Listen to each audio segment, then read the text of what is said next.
Good morning friends, welcome to my channel. Friends, ಇವತ್ತು ಬಂದು ಏನಂದರೆ ಥರ್ಸ್ಡೇ. ಸೊ ಏನು ಅಂದ್ಕೊಂಡಿದ್ದೀವಿ ಅಂದರೆ ಹೆಲ್ತ್ ಚೆಕಪ್ಗೆ ಹೋಗೋಣ ಅಂತ.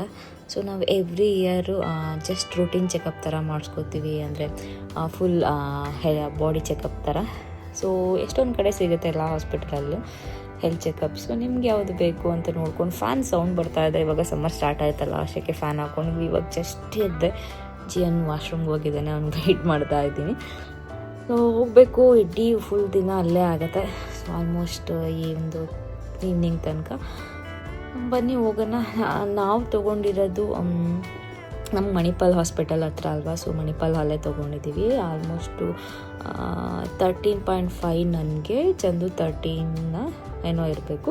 ಸೊ ನಮ್ದು ಏನಕ್ಕೆ 13.5 ಅಂದರೆ ಗೈನಿಕ್ ಕನ್ಸಲ್ಟೇಷನ್ ಎಕ್ಸ್ಟ್ರಾ ಇರುತ್ತೆ, ಅದಕ್ಕೆ. ಅದು ಬಿಟ್ಟರೆ ಇನ್ನೂ ಒಂದು ಅದ್ರ ಮೇಲ್ಗಡೆ ಇನ್ನೊಂದಿದೆ, ಪ್ಲ್ಯಾಟಿನಮ್ಮ, ಇದು ಪ್ಲ್ಯಾಟಿನಮ್ಮ, ಇನ್ನೊಂದಿದೆ ಇದ್ರ ಮೇಲ್ಗಡೆ, ಅದು ಬಂದು 25,000. ಸೊ ಲಾಸ್ಟ್ ಟೈಮ್ ಅದು ಚಂದು ಅದು ಮಾಡಿಸಿದ್ರು, ಅದೇನು ಅಷ್ಟೊಂದು ಬರ್ತಿಲ್ಲ, ಜಾಸ್ತಿ ಕನ್ಸಲ್ಟೇಷನ್ಸ್ ಸಿಗುತ್ತೆ ಅಷ್ಟೇ. ಅದು ಬಿಟ್ಟರೆ ಏನು ಅಷ್ಟೊಂದು ಬರ್ತಿಲ್ಲ ಅನಿಸ್ತು.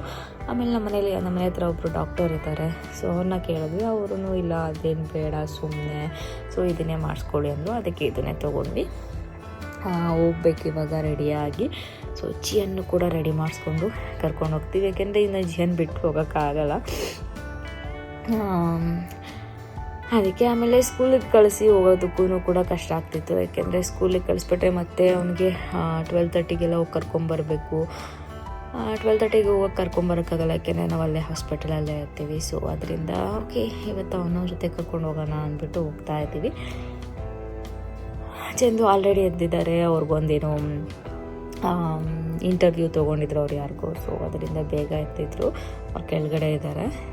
ಇವಾಗ ನಾವು ರೆಡಿ ಆಗಿಬಿಟ್ಟು ಹೊರಡಬೇಕು. ಅಂದರೆ ಬ್ರೇಕ್ಫಾಸ್ಟ್ ಅಲ್ಲೇ ಕೊಡ್ತಾರೆ. ಸೊ ಫಸ್ಟ್ ಒಂದು ರೌಂಡ್ ಬ್ಲಡ್ ತೊಗೊತಾರೆ, ಅದಾದಮೇಲೆ ಬ್ರೇಕ್ಫಾಸ್ಟ್ ಅಲ್ಲೇ ತಿನ್ನಬೇಕು. ಅದಾದಮೇಲೆ ಮತ್ತೆ 1 hour ವೆಯ್ಟ್ ಮಾಡಿ ಮತ್ತೆ ಬ್ಲಡ್ ಕೊಡೋದು, ಆ ಥರ ಏನು. ಸೊ ನಾನು ಫುಲ್ ಎಕ್ಸ್ಪ್ಲೈನ್ ಮಾಡ್ತೀನಿ ಅಲ್ಲಿ ನಾನು ನಿಮಗೆ ಹೆಂಗೆ ಹೋಗುತ್ತೆ ಹೆಲ್ತ್ ಚೆಕಪ್ದೆಲ್ಲ ಅಂತ. ಏನು ಮಾಡ್ತಿದ್ಯಾ?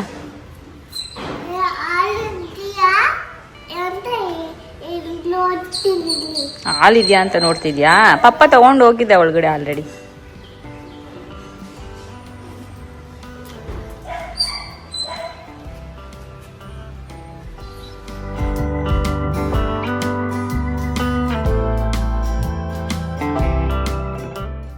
ಹೊರಟ್ವಿ. ಅಲ್ಲೇ ಮಣಿಪಾಲ್ ಹಾಸ್ಪಿಟಲ್ಗೆ ಹೋಗ್ಬಿಟ್ಟು ಚಂದ ಪಾರ್ಕ್ ಮಾಡಿದ್ರು. ಅದಾದಮೇಲೆ ಫಸ್ಟು ಅಲ್ಲಿ ಹೋಗಿ ಫಸ್ಟೇ ನಾವು ಎಲ್ಲ ತೊಗೊಂಡಿದ್ವಿ ಅಪಾಯಿಂಟ್ಮೆಂಟ್ ಎಲ್ಲ, ಅಂದರೆ ಹೆಲ್ತ್ ಚೆಕಪ್ ಬುಕ್ ಮಾಡಿದ್ವಿ.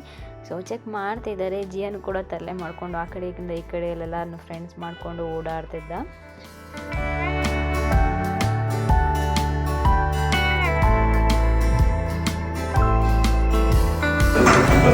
ಸೊ ಇವಾಗ ಬ್ರೇಕ್ಫಾಸ್ಟ್ ಟೈಮ್.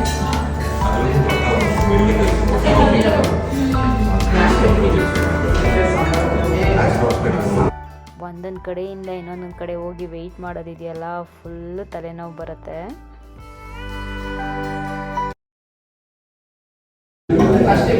ಸೊ ಇವಾಗ ಲಂಚ್ ಟೈಮ್. ಲಂಚ್ಗೂ ಕೂಡ ಅವರೇ ಕೂಪನ್ ಕೊಟ್ಟಿದ್ದಾರೆ, ಬ್ರೇಕ್ಫಾಸ್ಟ್ಗೂ ಕೂಡ ಅವರೇ ಕೊಟ್ಟಿದ್ರು, ಪ್ಯಾಕೇಜಲ್ಲಿ ಇನ್ಕ್ಲೂಡ್ ಆಗಿತ್ತು.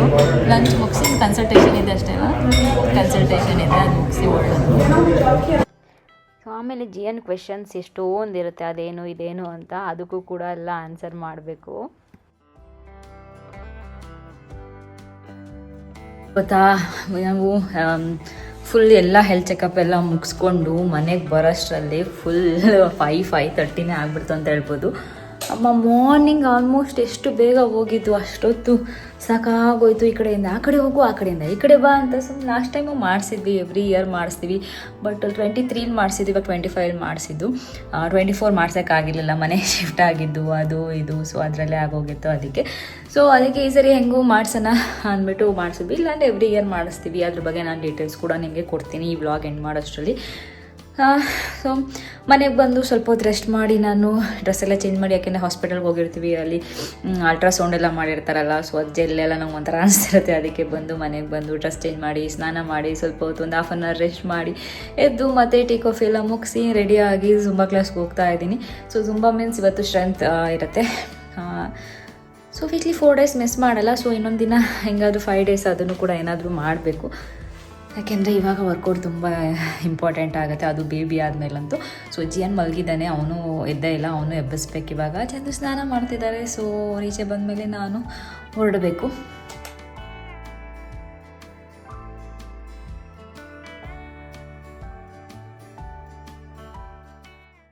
ಫ್ರೆಂಡ್ಸ್, ಮತ್ತೆ ಇದು ನಾನು ಸಂಡೇ ಕಂಟಿನ್ಯೂ ಮಾಡ್ತಿದ್ದೀನಿ ವ್ಲಾಗು. ವ್ಯಾಲೆಂಟೈನ್ಸ್ ಡೇ ವ್ಲಾಗು ನಿಮಗೆ ಮುಂದೆ ಬರುತ್ತೆ. ಸೊ ಸಂಡೇ ಎದ್ದು ನಾನು ಬೆಳಗ್ಗೆ ಕೆಲಸಗಳೆಲ್ಲ ಸ್ಟಾರ್ಟ್ ಮಾಡಿದೆ. ನೆಕ್ಸ್ಟ್ ಇದು ಆಲ್ಮೋಸ್ಟ್ ಒಂದು 2 days ಬಿಟ್ಟೆ ವ್ಲಾಗ್ ಕಂಟಿನ್ಯೂ ಮಾಡ್ತಿದ್ದೀನಿ.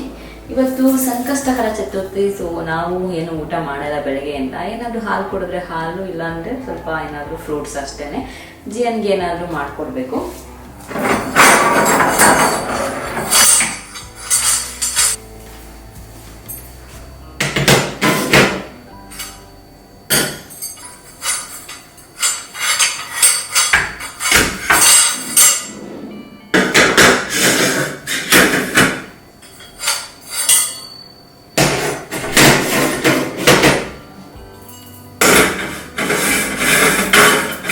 ಸೊ ಫ್ರೆಂಡ್ಸ್, ಇವತ್ತು ಹೋಗಿ ಎಲ್ಲ ತರಕಾರಿಗಳೆಲ್ಲ ಇಲ್ಲೇ ತೊಗೊಂಡು ಬಂದ್ಬಿಟ್ಟಿವಿ. ಲೋಕಲ್ ಮಾರ್ಕೆಟಲ್ಲಿ ಎಲ್ಲ ಎತ್ತಿಡ್ಬೇಕು. ಇನ್ನೊಂದಾಗೋ ತಂದಿದ್ದೀವಿ, ಒಂದು ವಾರಕ್ಕಾಗಷ್ಟು ಫುಲ್ ತಂದುಬಿಟ್ಟಿದ್ದೀನಿ. ಎಲ್ಲ ಕ್ಲೀನ್ ಮಾಡಿಬಿಟ್ಟು ಫ್ರಿಜ್ಜಲ್ಲಿ ಇಟ್ಬಿಟ್ರೆ ನೆಕ್ಸ್ಟು ಒಂದು ವಾರಕ್ಕಾಗಷ್ಟು ಎಲ್ಲ ಆಯಿತು. ಮತ್ತೇನು ತರ್ಸಂಗಿಲ್ಲ, ಫುಲ್ಲು ಬಿಸಿಲು ಸಾಕಾಗೋಯ್ತಪ್ಪ.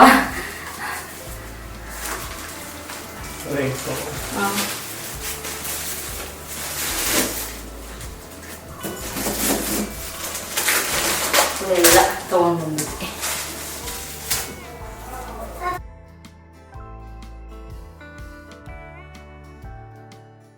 ಸಂಕಷ್ಟಹಾರ ಚತುರ್ಥಿ ಇದ್ದಾಗ ನಾವು ಬ್ರೇಕ್ಫಾಸ್ಟು ಮಾಡಲ್ಲ, ಲಂಚು ಮಾಡಲ್ಲ, ಜಸ್ಟ್ ಜಿಯನ್ಗೆ ಪ್ರಿಪೇರ್ ಮಾಡಿಕೊಟ್ಟಿದ್ದೆ ಅಷ್ಟೇ. ಅವನು ತಿಂದಾಯಿತು.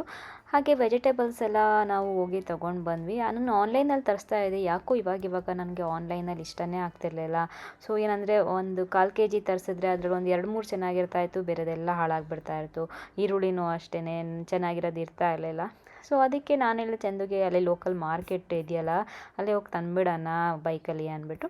ಸೊ ಅದಕ್ಕೆ ನಾವು ಡಿಸೈಡ್ ಮಾಡಿದ್ವಿ, ಓಕೆ ಎವ್ರಿ ಸಂಡೇ ಹೋಗಿ ತಂದುಬಿಡೋಣ, ಅದು ನಮಗೆ ನೆಕ್ಸ್ಟು ಒಂದು ವಾರ ಪೂರ್ತಿ ಆಗುತ್ತೆ ಅಂತ. ಸೊ ಹಾಗೆ ಮಾಡಿದ್ವಿ. ಹೋಗಿ ಎಲ್ಲ ಒಂದು ವಾರ ಪೂರ್ತಿಗೆ ಎಷ್ಟು ಬೇಕೋ ಅಷ್ಟೆಲ್ಲ ತೊಗೊಂಡು ಬಂದ್ವಿ. ನೋಡಿ, ಇಷ್ಟೊಂದೆಲ್ಲ ವೆಜಿಟೇಬಲ್ಸ್ ಆಲ್ಮೋಸ್ಟ್ 400 ರೂಪೀಸ್ ಆಯಿತು ಅನಿಸುತ್ತೆ. ನಾನು ಆನ್ಲೈನಲ್ಲಿ ತರಿಸ್ಬೇಕಾದ್ರೆ ಒಂದೊಂದು ಸರಿ ನಾನು ಸ್ವಲ್ಪ ಒಂದಿನಕ್ಕೆ ತರಿಸಿದ್ರು 300-400 ರೂಪೀಸ್ ಹಂಗಾಗ್ತಾಯಿತ್ತು. ಆಮೇಲೆ ನನಗೆ ಡೌಟ್ ಬರ್ತಾಯಿತ್ತು ಯಾಕೆ ಅಂತ. ಒಂದು 2-3 ಸರಿ ನಾನು ಚೆಕ್ಕು ಮಾಡಿದ್ದೀನಿ. ಆ್ಯಂಡ್ರಾಯ್ಡಲ್ಲಿ ಒಂದು ರೇಟ್ ತೋರಿಸುತ್ತೆ, ನೀವೇನಾದರೂ ಐಫೋನ್ ಯೂಸ್ ಮಾಡ್ತಿದ್ರೆ ಅದರಲ್ಲಿ ಒಂದು ರೇಟ್ ತೋರಿಸುತ್ತೆ. ಸೊ ಈ ಥರ ಎಲ್ಲ ಇರುತ್ತೆ. ಸೊ ಆನ್ಲೈನಲ್ಲಿ ತೊಗೋಬೇಕಾದ್ರೆ ಏನಾದ್ರು ತುಂಬ ಅರ್ಜೆಂಟ್ ಇದ್ದೆ, ನಾವು ಹೊರಗಡೆ ಹೋಗೋದಕ್ಕಾಗಿಲ್ಲ ಅಂದಾಗ ತೊಗೋಬೇಕು ಅಂತ ಅಂದ್ಕೊಂಡು ಆಮೇಲೆ ಡಿಸೈಡ್ ಮಾಡಿದೆ. ಸೊ ನೋಡೋಣ ಎಷ್ಟು ದಿನ ಈ ಥರ ಫಾಲೋ ಮಾಡ್ತೀನಿ ಅಂತ.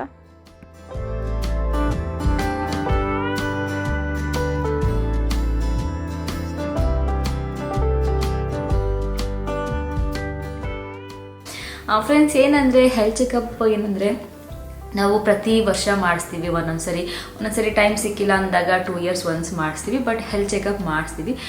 ಅದೊಂದು ರೆಗ್ಯುಲರ್ ಚೆಕಪ್ ಅಂತಲೇ ಹೇಳ್ಬೋದು. ಏನಂದರೆ ನಿಮಗೆ ತುಂಬ ಪ್ಯಾಕೇಜಸ್ ಸಿಗುತ್ತೆ. ಇವಾಗ ಎಷ್ಟೊಂದು ಮನೇಲೂ ಕೂಡ ನೀವು ಮಾಡಿಸ್ಕೋಬೋದು, ಎಷ್ಟೊಂದು ನಿಮಗೆ ಮನೇಲೂ ಕೂಡ ಸಿಗುತ್ತೆ. ಅಂದರೆ ಅವ್ರ ಮನೇಲೇ ಬಂದು ಬ್ಲಡ್ಡು, ನಿಮ್ಮ ಸ್ಯಾಂಪಲ್, ಯೂರಿನ್ ಸ್ಯಾಂಪಲ್ ಎಲ್ಲ ಕಲೆಕ್ಟ್ ಮಾಡ್ಕೊಂಡು ಹೋಗಿ ಚೆಕ್ ಮಾಡಿಕೊಡ್ತಾರೆ. ಸೊ ಅದು ಕೂಡ ಮಾಡಿಸ್ಕೋಬೋದು ನೀವು, ನಮಗೆ ಹಾಸ್ಪಿಟಲ್ ಹೋಗೋದಕ್ಕಾಗಲ್ಲ ಅಂದರೆ. ಬಟ್ ನಾವೇನಕ್ಕೆ ಹಾಸ್ಪಿಟಲ್ ತೊಗೊಳ್ಳೋದು ಅಂದರೆ ಅಲ್ಲಿ ನಮಗೆ ಎಕ್ಸ್ಟ್ರಾ ECG ಸಿಗುತ್ತೆ, ಮತ್ತು ಎಕ್ಸ್ಟ್ರಾ ನಮಗೆ ಹುಡುಗಿರ್ಗಾದರೆ ಪ್ಯಾಪ್ಸ್ಮಿಯರ್ ಟೆಸ್ಟ್ ಇರುತ್ತೆ, ಮತ್ತು ನಿಮಗೆ ಬ್ರೆಸ್ಟ್ ಅಲ್ಟ್ರಾಸೌಂಡ್ ಇರುತ್ತೆ, ಅದ್ರ ಜೊತೆಗೆ ಅಬ್ಡಮನ್ ಅಲ್ಟ್ರಾಸೌಂಡ್ ಇರುತ್ತೆ. ಸೊ ಅದರಿಂದ ನಾವು ಯಾವಾಗಲೂ ಹಾಸ್ಪಿಟಲಲ್ಲಿ ಮಾಡಿಸೋದಕ್ಕೆ ಜಾಸ್ತಿ ಇದು ಮಾಡ್ತೀವಿ. ಇಲ್ಲಾಂದರೆ ನಾವೇನಾದರೂ ಓಕೆ ಈ ವರ್ಷ ಏನಿಲ್ಲ ಅಂತ ಅಂದಾಗ ನಾವೇನು ಮಾಡ್ತೀವಿ ಅಂದರೆ ಜಸ್ಟ್ ಮನೇಲೇ ಮಾಡಿಸ್ಕೋತೀವಿ ಆ ಥರ. ಸೊ ಲಾಸ್ಟ್ 2 years ಒಂದು ಆಲ್ಮೋಸ್ಟ್ ನಾವು ಅಲ್ಲಿ ಬ್ರಿಗೇಡಲ್ಲಿ ಇದ್ದಾಗ ಮಾಡಿಸಿದ್ದು. ಅದಾದಮೇಲೆ ನಾವು ಮಾಡಿಸೇ ಇರಲಿಲ್ಲ, ಯಾಕೆಂದರೆ ಈ ಮನೆಗೆ ಶಿಫ್ಟ್ ಆದ್ವಿ, ಆ ಕೆಲಸ ಈ ಕೆಲಸ ಅದರಲ್ಲೇ ಬ್ಯುಸಿ ಆಗಿಬಿಟ್ವಿ ನಾವು ಒಂದು 1 year ಫುಲ್ಲು. ಸೊ ಆಮೇಲೆ ಈ ಸರಿ ಓಕೆ ಮಾಡಿಸ್ಕೊಳ್ಳೋಣ ಅಂದ್ಬಿಟ್ಟು ಹೋಗಿ ಮಾಡಿಸ್ಕೊಂಡು ಬಂದ್ವಿ. ಓಕೆ, ರಿಪೋರ್ಟ್ಸ್ ಎಲ್ಲ ನಾರ್ಮಲ್ ಇದೆ. ಸಣ್ಣ ಪುಟ್ಟ ಮಾಮೂಲಿ ಥೈರಾಯ್ಡು ಆ ಥರದ್ದು ಅಷ್ಟೇ.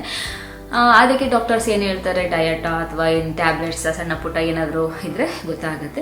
ಏನಕ್ಕೆ ಮಾಡಿಸ್ಕೊಳ್ಳೋದು ಅಂದರೆ ಒಂದೊಂದ್ಸರಿ ಏನಾಗ್ಬಿಡುತ್ತೆ ಅಂದರೆ ನಮಗೆ ಏನಾಗ್ತಿರುತ್ತೆ ಅಂತ ಗೊತ್ತಾಗಲ್ಲ, ಒಂದೊಂದ್ಸರಿ ಸಿಂಪ್ಟಮ್ಸ್ ಕೂಡ ಇರಲ್ಲ. ಅದರಿಂದ ನನಗನ್ಸುತ್ತೆ ಬೆಟರ್ ನಾವು ವರ್ಷಕ್ಕೊಂದ್ಸರಿ ಮಾಡಿಸ್ಕೊಳ್ಳೋದು ಅಂತ. ಅಕಸ್ಮಾತ್ ಏನಾದ್ರು ಸಣ್ಣ ಪುಟ್ಟ ಇದ್ದರೆ ಅಲ್ಲೇ ಗೊತ್ತಾಗ್ಬಿಡುತ್ತೆ ನಿಮಗೆ ರಿಪೋರ್ಟ್ಸಲ್ಲಿ. ಆವಾಗ ಡಾಕ್ಟರ್ ಕನ್ಸಲ್ಟೇಷನ್ ತೊಗೊಂಡು ನೀವು ನೆಕ್ಸ್ಟ್ ಏನು ಮಾಡ್ಬೋದು ಅಂತ ಮಾಡ್ಬೋದು, ಅದು ಪೂರ್ತಿ ಸೀರಿಯಸ್ ಆಗೋದಕ್ಕಿಂತ ಮುಂಚೆ. ಅದರಿಂದ ಪ್ರತಿಯೊಬ್ಬರೂ ಅಷ್ಟೇ ಆದಷ್ಟು ಮಾಡಿಸ್ಕೊಳ್ಳಿ ಹೆಲ್ತ್ ಚೆಕಪ್ಸು ವರ್ಷಕ್ಕೊಂದ್ಸರಿ ಅಥವಾ 2 years ಒನ್ಸ್ ಅಟ್ಲೀಸ್ಟ್ ಮಾಡಿಸ್ಕೊಳ್ಳೋಕ್ಕೆ ಟ್ರೈ ಮಾಡಿ. ಎಷ್ಟೊಂದು ಜನ ಹೇಳ್ತಿರ್ತಾರೆ, ಬಟ್ ಒಂದೊಂದ್ಸರಿ ನಾವೇನು ಮಾಡಿಬಿಡ್ತೀವಿ ಅಂದರೆ ಕೆಲಸದ ಮಧ್ಯೆ ಆಗಿರ್ಬೋದು, ಬೇರೆ ಬೇರೆ ವಿಷಯಗಳಿಂದ ಆಗಿರ್ಬೋದು, ಟೈಮೇ ಮಾಡ್ಕೊಳ್ಳಲ್ಲ ಮಾಡಿಸ್ಕೊಳ್ಳೋಕ್ಕೆ. ಇವಾಗಲೂ ಅಷ್ಟೇ ನಾವಿಬ್ಬರೇ ಮಾಡಿಸ್ಕೊಳ್ಳೋಕ್ಕೆ ಆಲ್ಮೋಸ್ಟ್ 3 weeksಯಿಂದ ಓಕೆ ಈ ವೀಕ್ ಹೋಗಿ ಮಾಡಿಸ್ಕೊಳ್ಳೋಣ ಅಂತ ಅನ್ಕೋತಾ ಇದ್ವಿ. ಬಟ್ ಟೈಮ್ ಆಗ್ತಿರ್ಲಿಲ್ಲ, ಚಂದುಗೆ ಬ್ಯುಸಿ ಇರ್ತಾಯಿದ್ರು. ಸೊ ಈ ರೀತಿ ಆಗ್ತಾಯಿತ್ತು. ಆಮೇಲೆ ಇಲ್ಲ ಅಂದ್ಬಿಟ್ಟು ಒಂದಿನ ಇವತ್ತು ನೀವು ರಜಾ ತೊಗೊಳ್ಳಿ, ಹೋಗಿ ಮಾಡಿಸ್ಕೊಳ್ಳೋಣ ಅಂದ್ಬಿಟ್ಟು ಹೋಗಿ ಮಾಡಿಸ್ಕೊಂಡು ಬಂದ್ವಿ. ಅದರಿಂದ ನಾನು ಹೇಳ್ತೀನಿ ಮಾಡಿಸ್ಕೊಳ್ಳಿ, ಯಾಕೆಂದರೆ ನಿಮ್ಗೆ ಏನಾದ್ರು ಪ್ರಾಬ್ಲಮ್ಸ್ ಇದ್ದರೆ, ಇವಾಗ ಪ್ಯಾಪ್ಸ್ಮಿಯರ್ ಮಾಡಿದಾಗ ನಿಮ್ಗೆ ಏನಾದ್ರು ಇನ್ಫೆಕ್ಷನ್ನು ಅಥವಾ ಏನಾದ್ರು ಬೇರೆ ಇದ್ದರೆ ಅದು ಗೊತ್ತಾಗುತ್ತೆ. ನಿಮಗೆ ಅಲ್ಟ್ರಾಸೌಂಡ್ ಮಾಡಿದಾಗ ನಿಮ್ಗೆ ಏನಾದ್ರು ಬೇರೆ ಥರ ಪ್ರಾಬ್ಲಮ್ ಇದ್ದರೆ ಅದರಲ್ಲಿ ಏನಾದರೂ ಗೊತ್ತಾಗುತ್ತೆ. ಸೊ ಅದರಿಂದ ಮಾಡಿಸ್ಕೊಳ್ಳಿ ರೆಗ್ಯುಲರ್ ಹೆಲ್ತ್ ಚೆಕಪ್ಸು. ನಾವು ಮಾಡಿಸಿದ್ದು ಇಲ್ಲೇ ಮಣಿಪಾಲಲ್ಲಿ ಮಾಡಿಸ್ಕೊಂಡ್ವಿ. ಲೈಫ್ ಸ್ಟೈಲ್ ಪ್ಯಾಕೇಜ್ ಅಂತ ಬರುತ್ತೆ, ಸೇಮ್ ಮೆನ್ ಮತ್ತು ಫೀಮೇಲ್ ಬೇರೆ ಬರುತ್ತೆ. ಮೆನ್ ಸ್ವಲ್ಪ ಪ್ರೈಸ್ ಕಡಿಮೆ ಇರುತ್ತೆ, ಯಾಕೆಂದರೆ ಅವ್ರಿಗೆ ಬ್ರೆಸ್ಟ್ ಅಲ್ಟ್ರಾಸೌಂಡ್ ಇರಲ್ಲ ಮತ್ತು ಪ್ಯಾಪ್ಸ್ಮಿಯರ್ ಇರಲ್ವಲ್ಲ, ಅದಕ್ಕೆ ವುಮೆನ್ ಸ್ವಲ್ಪ ಜಾಸ್ತಿ ಇರುತ್ತೆ. ಸೊ ಆಲ್ಮೋಸ್ಟ್ 13.5 ಏನೋ ನಂದಾಯಿತು. ಚಂದುದು ಜಾಸ್ತಿ ಏನು ಕಮ್ಮಿ ಇಲ್ಲ, ಅವ್ರದ್ದು 12.5 ಅದು. ಸೊ ಅಷ್ಟಾಯಿತು. ಇಲ್ಲ ಅವ್ರದ್ದು ನಮ್ಗೆ ಗೊತ್ತಿರಲಿಲ್ಲ, ಆನ್ಲೈನಲ್ಲಿ ಅದು ತೋರಿಸ್ತಾ ಇರಲಿಲ್ಲ. ಕಪಲ್ ಪ್ಯಾಕೇಜ್ ಅಂತ ಇದೆ, ಅದು ತೊಗೊಂಡ್ರೆ ಸೇಮ್ ಟೆಸ್ಟ್ಸು, ಅದು ನಿಮ್ಗೆ ಇನ್ನೊಂದು 2000 rupees ಸೇವ್ ಆಗುತ್ತೆ. ಅದು ಅಲ್ಲಿ ಹೋದ್ಮೇಲೆ ನಮಗೆ ಗೊತ್ತಾಯಿತು. ಸೊ ಡೈರೆಕ್ಟಾಗಿ ಹೋಗಿ ಮಾಡ್ಬೋದು ನೀವು.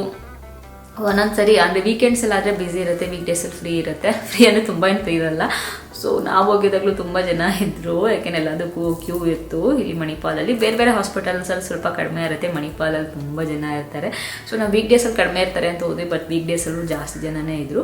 ವೀಕೆಂಡ್ಸಲ್ಲಿ ಇನ್ನೂ ಜಾಸ್ತಿ ಜನ ಇರುತ್ತೆ. ವೀಕೆಂಡ್ಸಲ್ಲಿ ಏನಾದ್ರು ಹೋಗೋ ಪ್ಲ್ಯಾನ್ ಇದ್ದರೆ ಬುಕ್ ಮಾಡ್ಕೊಂಡು ಹೋಗಿ, ವೀಕ್ ಡೇಸಲ್ಲಿ ಹೋದರೆ ಅಲ್ಲೇ ಹೋಗಿ ನೀವು ಬುಕ್ ಮಾಡ್ಕೋಬೋದು. ಬಟ್ ನಾವು ಮೊದಲೇ ಬುಕ್ ಮಾಡಿದ್ವಿ, ಪೇಮೆಂಟ್ ಎಲ್ಲ ಆಗಿತ್ತು. ಜಸ್ಟ್ ಅಲ್ಲಿ ಹೋಗಿ ಟೆಸ್ಟ್ ಎಲ್ಲ ಮಾಡ್ಕೊಂಡು ಬಂದ್ವಿ ಅಷ್ಟೇ. ಬ್ರೇಕ್ಫಾಸ್ಟ್ ಇನ್ಕ್ಲೂಡ್ ಇರುತ್ತೆ, ಮಧ್ಯಾಹ್ನ ಲಂಚ್ ಇನ್ಕ್ಲೂಡ್ ಇರುತ್ತೆ.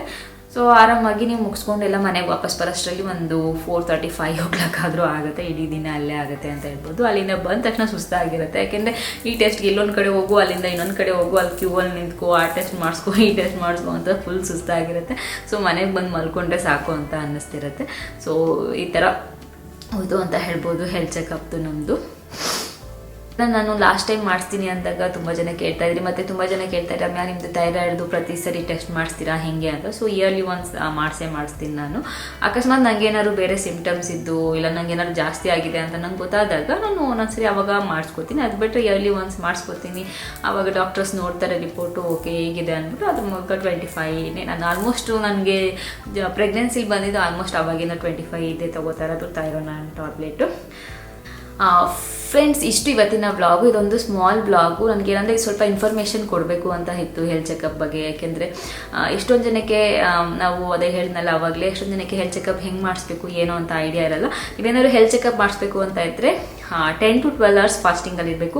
ಸೊ ನೀವು ಅಂದರೆ ಒಂದಿನ ನೀವೇನು ಟೆಸ್ಟ್ಗೆ ಹೋಗ್ತೀರಾ, ಇವಾಗ ನಾಳೆ ನೀವು 8:39 ಹೋಗ್ತೀರಾ ಟೆಸ್ಟ್ ಅಂದರೆ, ಸೊ ನಿಮ್ಮದು ಡಿನ್ನರ್ ಏನಿರುತ್ತೆ ನಿಮ್ಮದು 8:39 ಅಷ್ಟರಲ್ಲಿ ಡಿನ್ನರ್ ಆಗಿಬಿಟ್ಟಿರಬೇಕು.